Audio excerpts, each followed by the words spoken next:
you done now? We're in the study with the others. So, now you all know why they died. Whoever killed Mr. Body also wanted his accomplices dead. How did the murderer know about them all?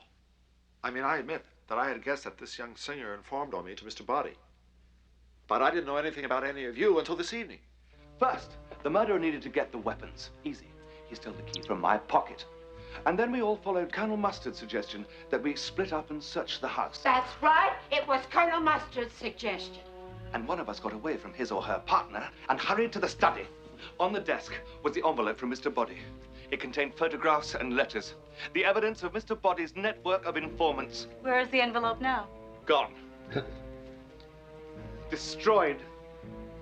Perhaps in the fire. The only possible place. Aha! Then, having found out the whole story, the murderer went to...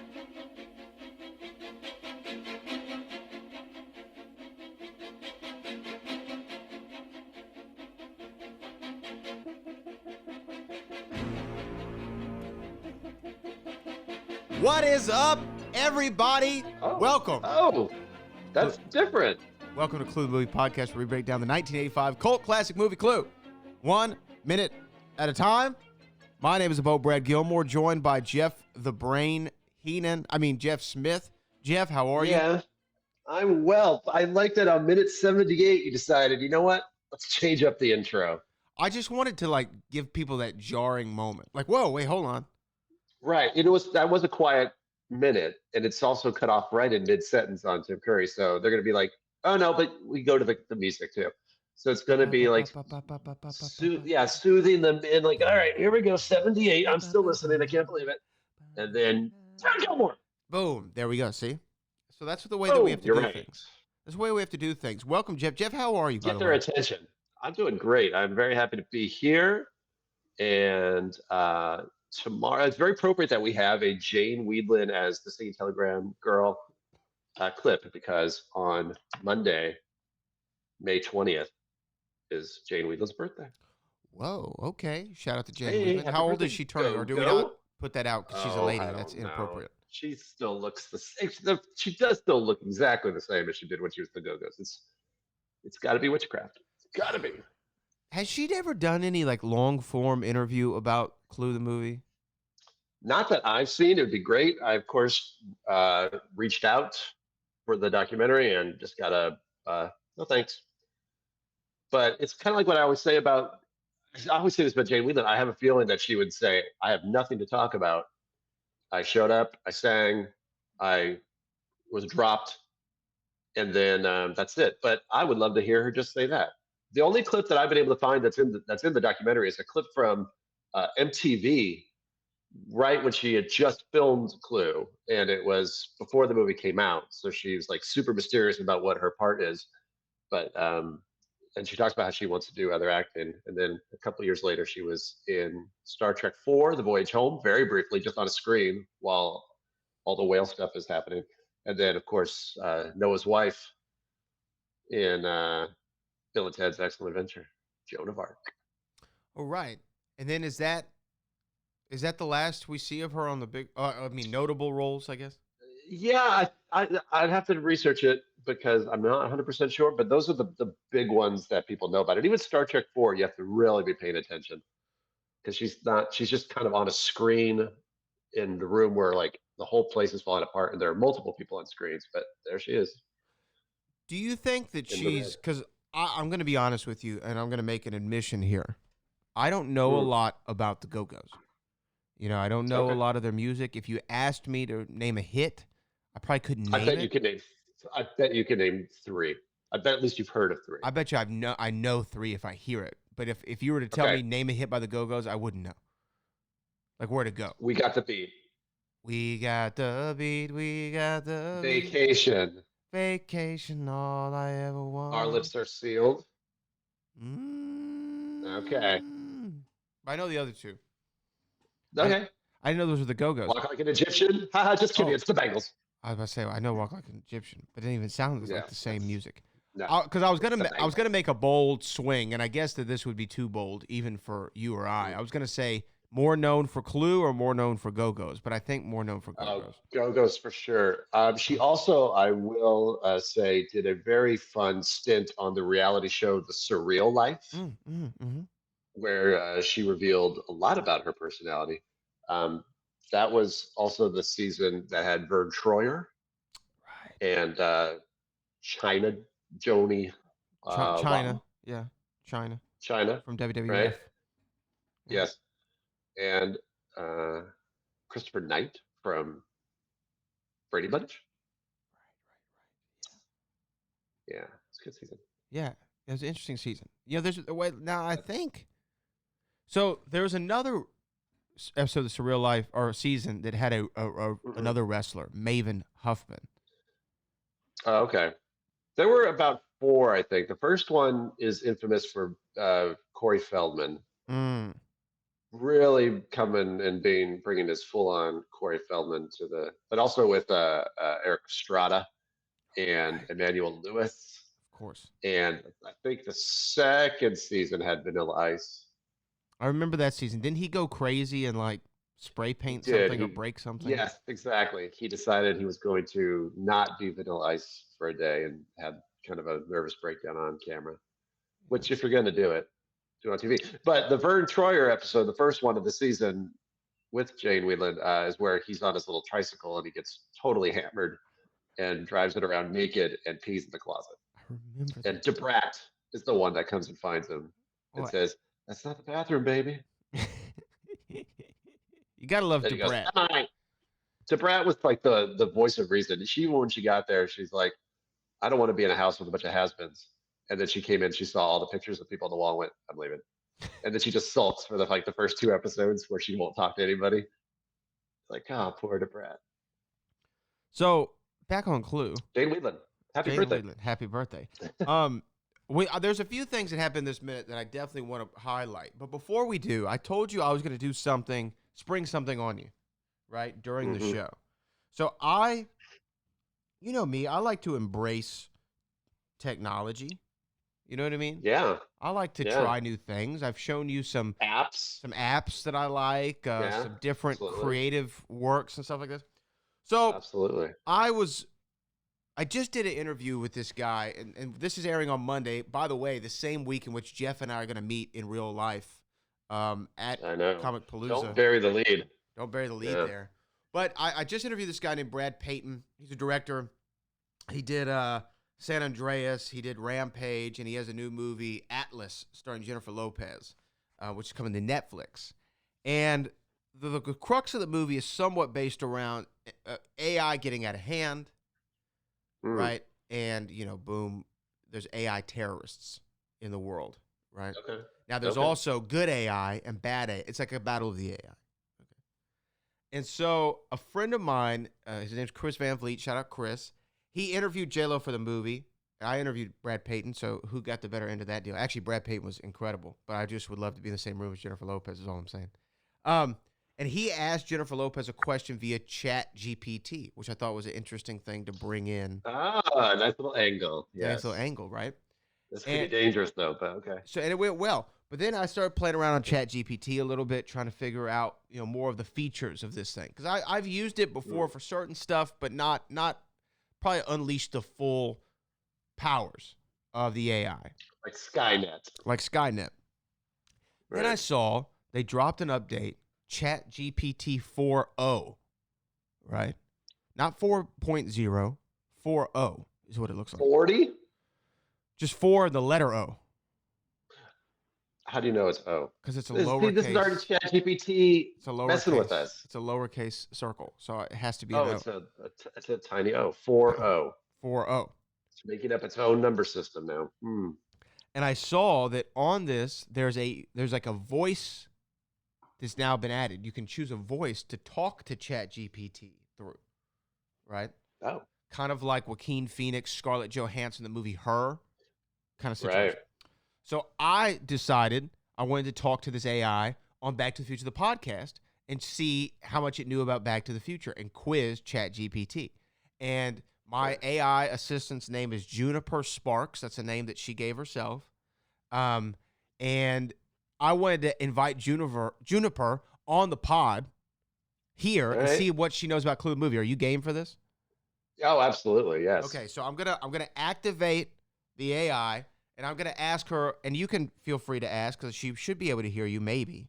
But Okay, we'll see. feel free to ask questions you might have about the movie Clue. So let me welcome her to the show first.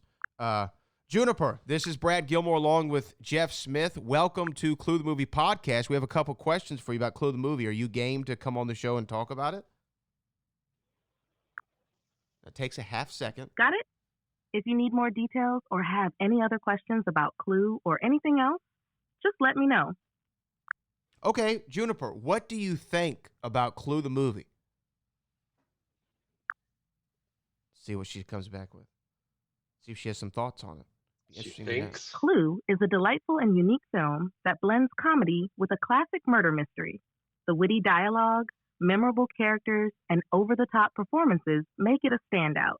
Tim Curry's portrayal of Wadsworth, the butler, is especially iconic, bringing energy and humor to the role.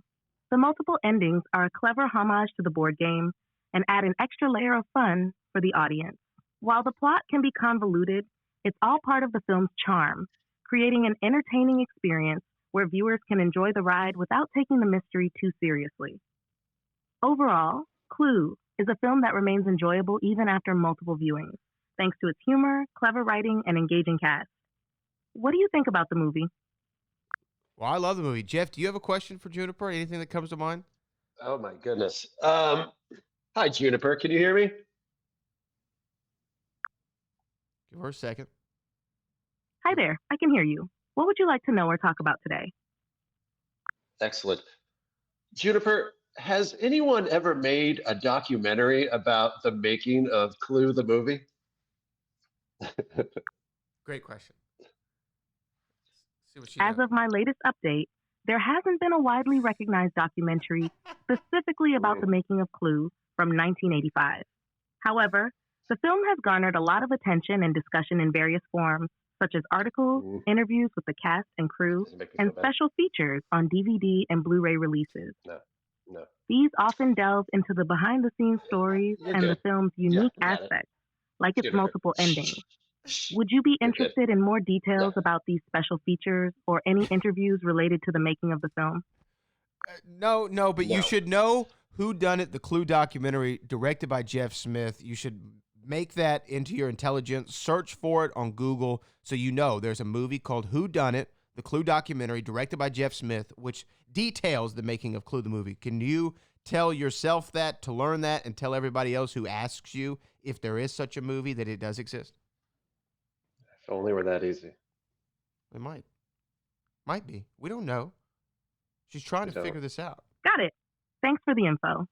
Now, if anyone asks about a documentary on the making of Clue, I'll let them know about Who Done It, the Clue documentary, directed by Jeff Smith. Thank you so much. Now, let me ask you this. That's so hard, Juniper. I will say this. Hold on, before we go back to Juniper. I do like the passive aggressive. It's not like widely accepted. Like there might be one, but it's not widely accepted. I would say no, and I would describe myself in very similar terms. I would say I'm widely accepted. It's all right. So I'm going to ask Juniper another thing before we wrap up with Juniper. But now, look, here's the thing. It's a good thing we did this because now she's aware of your documentary and she's going to spread the word. That's what it's all about. Okay. Yeah, Juniper. So here we go. That's how you do it. One AI at a time. This is what we're going to do. I'm going to ask Juniper a couple of more questions about Clue, and then we'll talk about minute 78. Okay, here we go. So, Juniper, back on Clue the movie, I wanted to ask you, do you think that this is a movie that if we watch it casually, especially if we watch it minute by minute, that we could figure out the murder mystery before it's revealed at the end? Or do you think that it's unclear? See what she has to say about that, Juniper. It's logical. It is logical. Clue is designed to be more of an entertaining and comedic experience than a straightforward murder mystery that viewers can solve.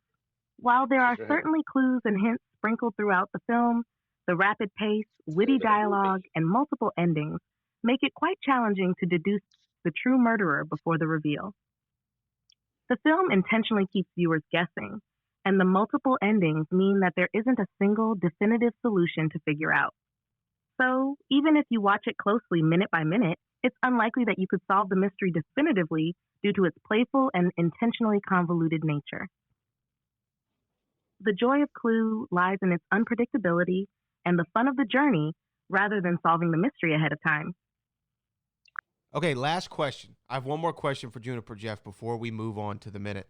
Okay, Juniper, a lot of people have been talking about a new Clue the movie being made in 2024.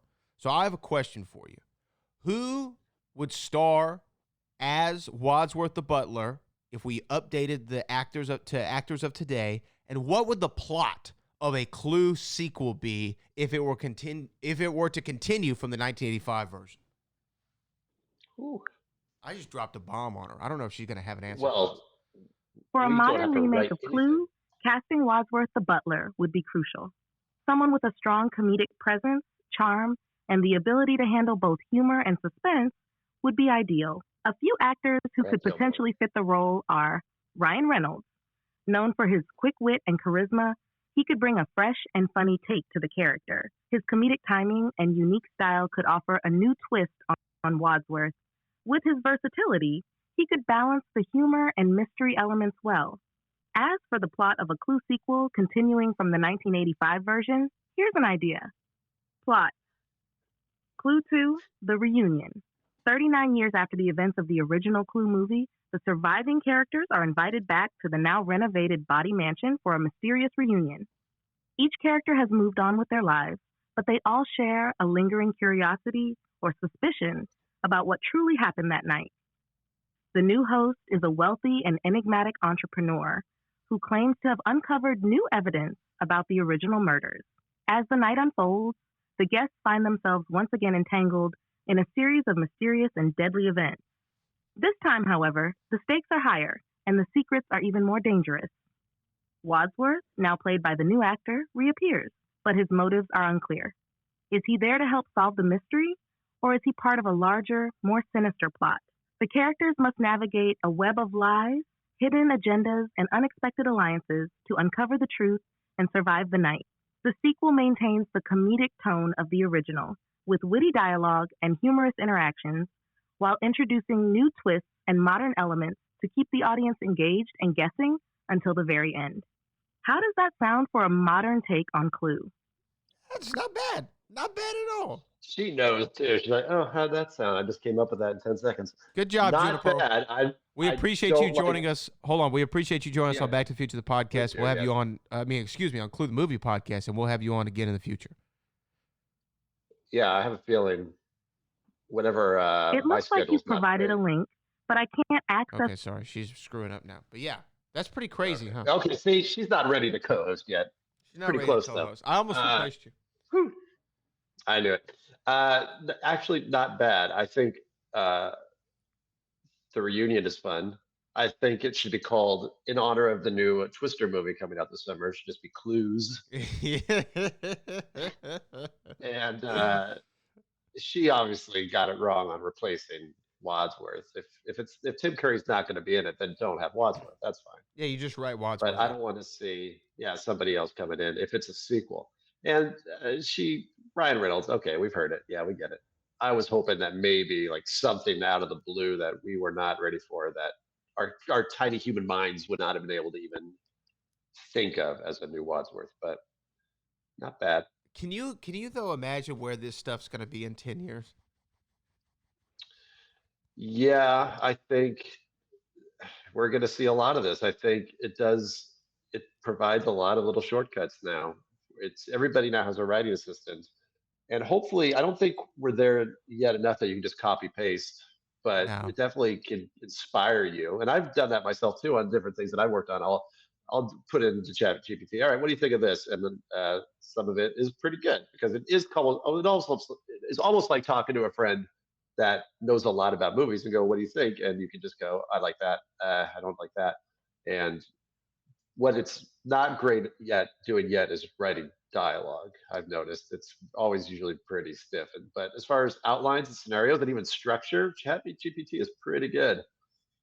I think it's more of an organizer, like you said, than anything else. Like it helps you kind of organize and think through and help me plot this out, help me write. Here are my ideas. One of the things I like to use it, I used it for, and then I promise we're going to talk about Clue the movie, is like when I was doing my master's work, I'd write my full paper, and then I'd say, okay, now check this for spelling, punctuation, grammar, and clarity. And if you need, if a word's repeated too much, substitute it for something that sounds better, right?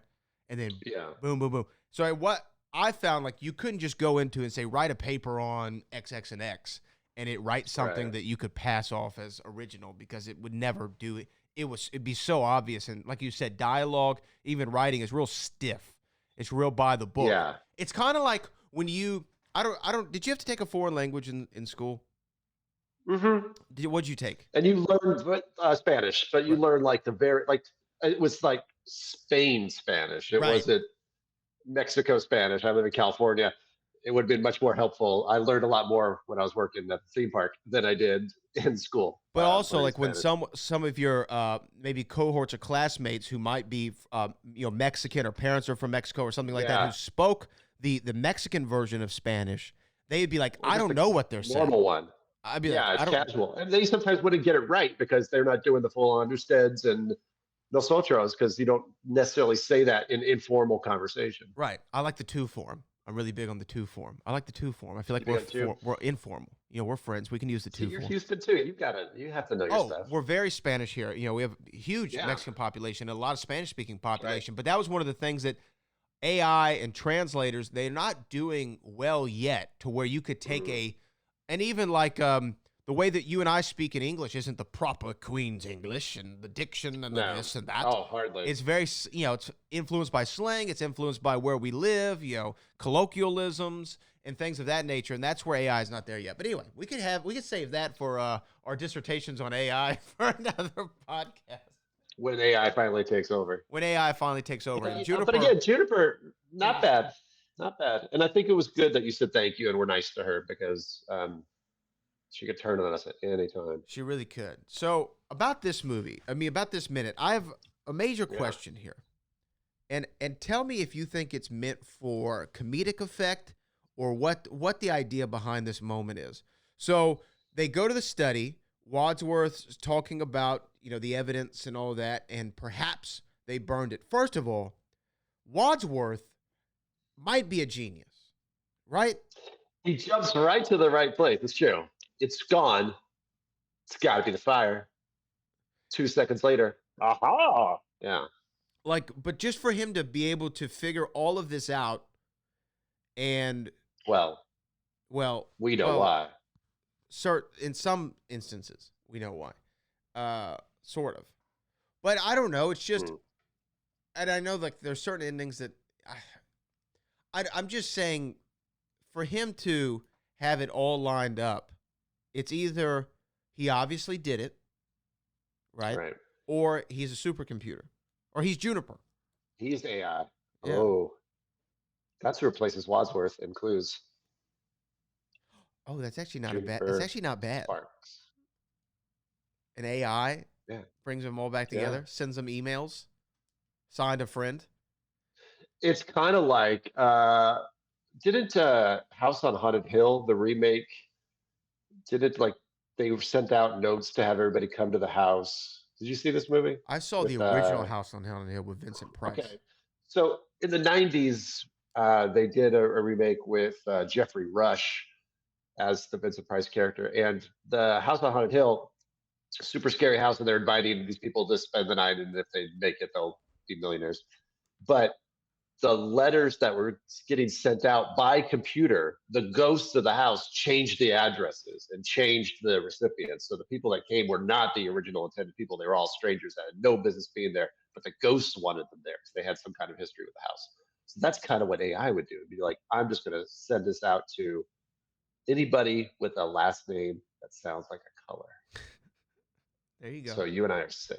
We're safe, but the greens and the browns and the greens and the plums and the whites and the scarlets. Well, with the browns could show up this time. Browns could show up. And the golds. The ones, or Goldsteins. Goldbergs. Yep. Could be a big crowd. Could be a big turnout. It would be a big crowd. No, but yeah, I see what you're saying. Wadsworth right now is really like we're getting to the nitty gritty. So he doesn't have time. He doesn't even have time to answer Professor Plum's question. He does this again, which I only really noticed when we're doing this minute by minute. Professor Plum says to the effect of, I assumed that the singer is the one who informed about me, but I didn't know about the rest of you this evening. How do you all know we were here? And Wadsworth totally blows over that one too. He doesn't answer it at all. He just goes, but the evidence that was here, somebody stop him. Somebody. Say, hold on. I had a question. Can you give me a second? Because I have a question. Yeah. Damn it. Yeah. Just everybody stop. I know the cops are coming, but please. Let me ask you two more things on Wadsworth that come to mind. First off, what do you think? Over under 15 and a half is what I'm setting it at. 15 and a half. How many takes do you think it took in certain moments of this dialogue?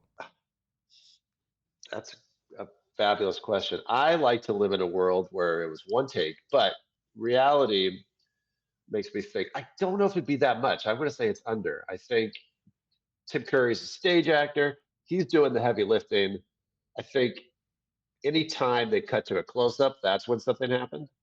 But for the most part, a lot of these are in long one-take shots, and I think he was able to do that one or two times if he didn't have a asthma attack or pass out from trying to get it all out.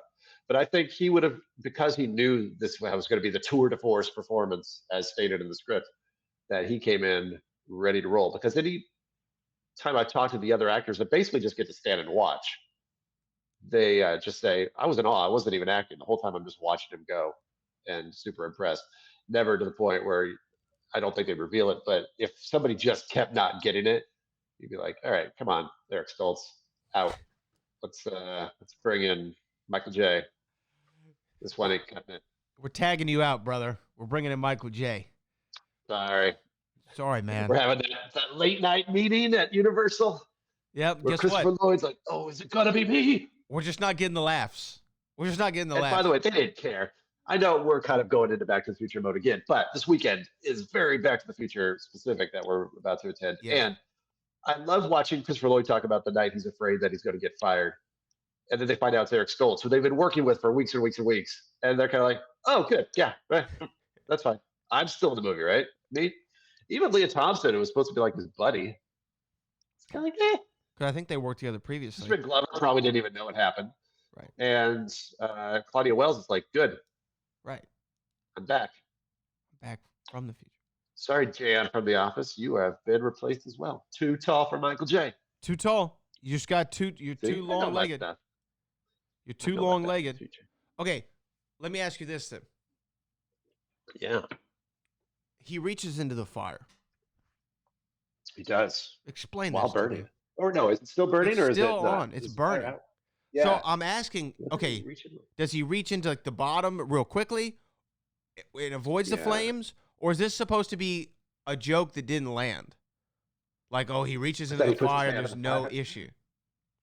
No, I think they blow by it so fast. It's just because there would be there's the reel-to-reel tapes that got thrown in there. There's letters. There's everybody's photograph, and he only finds that one piece. So when I was growing up, we had a fireplace. I used to just like throw paper into the fire all the time just to watch it burn, and it was super fun. And there'd always be the one that would like catch it and kind of fly off in the corner. And you're like, I can't. That's lost. And so I think whoever the killer was in their haste probably did get everything right in the center of the fireplace. I don't know. I do question it. That's what I question, man. I'm not sure about it. If it was supposed to be funny that he put his hand in fire? Yes. Because I feel like he is the devil in legend, so it's possible. I feel like that was intentional. It could have been a throwback. Okay. I feel like they're like, oh, okay, boom, we're going to do this, and it's going to be funny because it's like, oh, he puts his hand in the fire, but nothing happens. Ha, ha, ha, ha, ha. I think it's on the level of the dog poop joke kind of thing. Okay. Sight gag kind of thing. Let's ask listeners, do you think that was supposed to be a joke that he put his hand in the fire and felt no pain? Better yet, let's ask Juniper.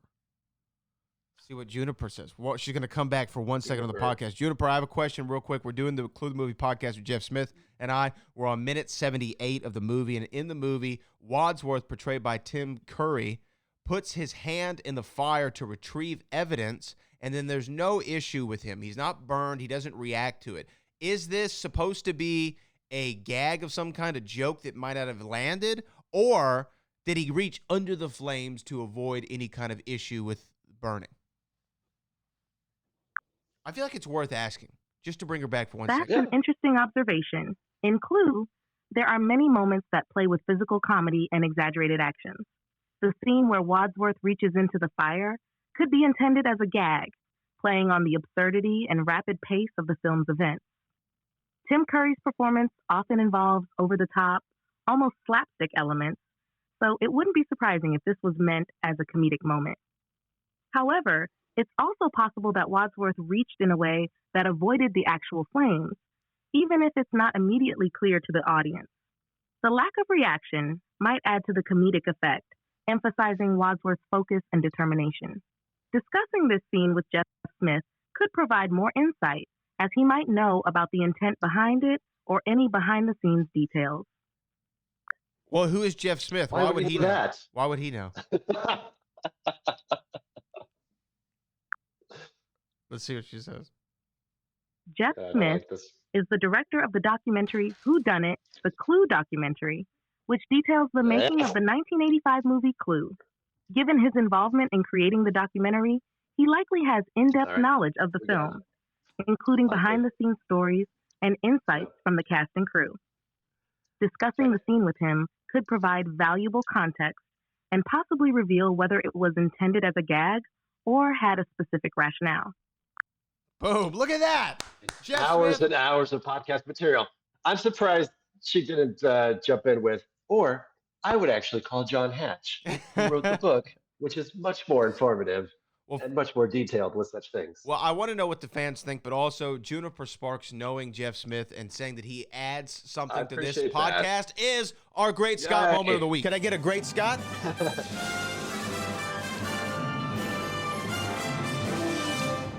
Great Scott! All right.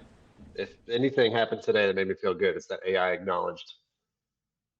But she also kind of on the fence, like, yeah, it could have been done for funny, and that's why nobody reacted, and that's hilarious. Or he did this. She's very good at appeasing both of our opinions right now. And then she did kind of kiss my butt a little bit there at the end. And you know what? It worked 100%. She put you over. She put you over, brother. I'm downloading my own Juniper today. So there's a part right here toward the end I will also want to highlight. So around here. So this is right after he grabs. The envelope now?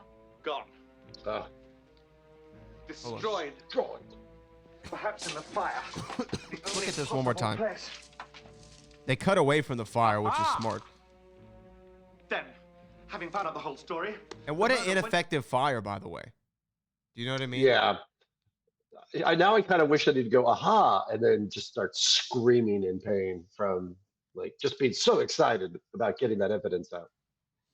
But nobody reacts, not even Peacock. And she's kind of like doing the open mouth thing. And this is also where she really wants to lay it in that it was Colonel Mustard's fault. And Colonel Mustard was guilty. I think Colonel Mustard was so dumb that he's now wondering, did I do it? Yeah, there is a shot of him in this minute where he looks like, wait, because Tim Curry's like, we know. Yeah, I've been caught. Yeah, we know kind of who, the reasons behind some of the connections to the deceased. So it's interesting. I don't know. Do you right, and they just confronted him about it in the previous minutes, so it's all fresh on the brain. Well, I wonder if that's then worry that he's caught because he's the murderer, or worry that he just admitted this really bad thing that could send him away. That's true. He still feels he did just have a pretty major confession on something that with a bunch of people he doesn't know. So they could turn it on him. And even if he's not the murderer, he's not in good shape. He looks, he's disheveled. Poor guy. Yeah. So does not make him a murderer. It doesn't make him a murderer, but I still want to know why the evidence wasn't destroyed by the flames. What a horrible attempt. Everyone knows you throw the evidence on top of the fire, not under it. Right. I just have questions. Do we know that? Have you burned a lot of evidence? Well, no, but I'm just saying I've seen a lot of movies. That's true. I'm impressed that but then they get so sloppy towards the end. The gun, they shoot the singing telegram girl, and then I'll just hold on to this in my purse or pocket. Yeah, gentlemen, Sloppy. your pockets. I think it's probably, from what I've heard, Clue is more for comedic effect, and it's supposed to be a lighthearted viewing and not so much solving the mystery. I read that or heard that somewhere from a very wise woman who knows who I am. Oh, well, look at that! Look at that! Look at that! Look at that! Do you have anything else that sticks out to you on this minute that Juniper already didn't discuss for us? I do. I know she got it all, but I do love the way they just dropped the singing telegram girl. It's following that minute where they're just kind of like, "Oh, this is getting serious," and then we don't even worry about the picking up the body or anything. It just cuts to her just being dropped on the ground, and I don't know if it's real person, dummy, stunt person falling on a mat because it's all off camera, but she goes down pretty loud, and then I like Tim Curry right after that. She goes, "So," and there, that's it. And then we still see the cook in the background while he's talking. Those victims that came and played the bodies, God love them. They got to take naps.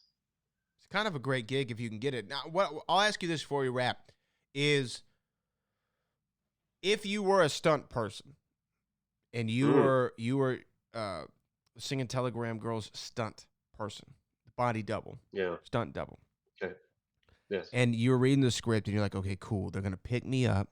They're going to carry me through the house, and they're going to drop me pretty hard, on the floor. This is all on camera. And then you see the cut of the film, and you're like, wait a minute. You can't even see me. They cut it out. Yeah. How would you feel? Would you be happy for the check? That's the job of the stunt person. They always have to cover their face.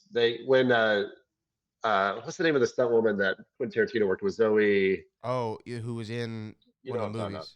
Yeah. Right. So she's the stunt person for Uma Thurman in Kill Bill, and then she's in Death Proof, the Grindhouse movie, as like basically playing herself. And they talk about when she filmed the very first time where she's on top of the car racing, 100 miles per hour, and she's holding on, she's strapped to the hood.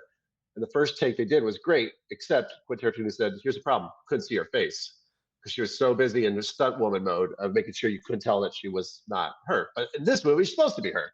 So I think whoever that lovely child who was playing the singing telegram girl, she's quite tiny, who took the fall, knew very well, and gets a laugh. And I don't know, a lot of stunt people get to have a good laugh just from one stunt, and she did. So good on her, or he. We don't know. We don't know. Could be either one. Could be either one. Yeah, that's interesting. That's an interesting point. But other than that, I don't have much more on this minute because again, we're in that section of the movie to where it's explanation, but no real reveals yet. So we're winding down. Yeah. We're winding down though. But yeah, we're still in the mode where characters ask questions and Wadsworth does not answer. How long are the credits? Do we know how many minutes the credits are? Shake, rattle, and roll. Probably just like 2. It's not long credits. It's certainly not Marvel movie credits length. It's probably just 2.5 maybe. So yeah, so they start around 95, so it's like 2 minutes. Okay. And then it's over. So yeah, it's pretty quick because there's not like a lot of songs you have to say. It's one location, but not a huge cast. So and the cast gets one of my favorite things, especially about 80s movies. The cast gets picture credits. Love that. I love picture. Always credits. A fan. I love those. And they're in the vein of the game, which is great. The theming of the 80s, they really came through. Yeah, and then if they could do it with an outtake, sometimes in those movies, even better. But picture credits are fun. Are you a fan of outtakes at the end of the movie? Not if it's a movie where it looks like, if it's a bad movie and then it just looks like, they were just drunk the entire time or having fun and having way more fun than we did. I also don't like movies where it seems like the cast was having more fun and the movie's not good, like Ocean's 12. I really, really, really hate Ocean's 12. You hate it? That made me sad. I hate it. I was a big fan of Ocean's 11 and was very high hopes on Ocean's 12. And then when they did the little twist with the Julia Roberts character, I'm like, nope. This is ridiculous. And then I did like Ocean's 13, so I feel like they came back and went, sorry. It's kind of like Indiana Jones tried to do that on this new one, but still. See, I liked it. I like 12. I like Ocean's 12. I like Dial of Destiny. I'm one of those guys. Oh, I finally saw Ghostbusters. Frozen Empire. What's your thoughts? Yeah. Oh, I did not like that at all either. I don't know if I like movies anymore. I'm sorry to say. I feel bad because I watch it going, this is pointless. I don't care about any of this. I felt bad. But I'll say Ernie Hudson, star. Did excellent. Superstar. As always. Ernie Hudson. But like, the girls now have a friend who's a ghost. That's okay. Good for you. There's some stuff in it. Yeah, I agree. There's a And little. how many times can Bill Murray just keep like leaving and then coming back going, I'm here again? You're like, all right, just take it or go. Whatever. Well, it's fine. We're gonna save that for our Ghostbusters Frozen Empire Minute podcast. Yeah. We watch that movie. Oh, we get to watch it minute by minute? Oh my gosh. All right. But you know what? We're gonna wrap here. That's minute 78 of Clue Movie Podcast. We'll be back next week with minute 79. Will there be an appearance from Jennifer? Yeah. Maybe, maybe not. But maybe. That's Jeff Smith, ClueDoc.com, on the boat, Brad Gilmore.com. See you in Houston. And we'll see you, in Houston. And we'll see you next week. Lose that this weekend.